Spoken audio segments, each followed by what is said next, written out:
2019 will bring a new Congress and lots of people announcing a run for the White House. Our next contributor says that's why politics should remain top of mind this holiday season.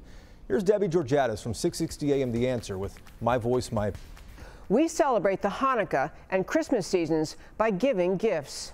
America, founded on the promise that you have the right to pursue life, liberty, and happiness, is a gift of freedom from our founders, who recognized freedom as our Creator's gift to us.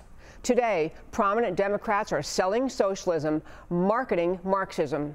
Socialism, communism, Marxism are godless and rooted in collectivism. They've inflicted poverty and death on millions around the world. They have nothing to do with sharing, but require surrendering liberty, crushing freedom. Juvenile, ignorant enthusiasm for socialism cannot make this evil idea into a good one. Accepting socialism requires throwing away the freedom on which America was founded. Celebrate America at this Christmas season by advocating relentlessly for the precious gift of America's liberty. I'm Debbie Georgatos, and this is My Voice, My Opinion.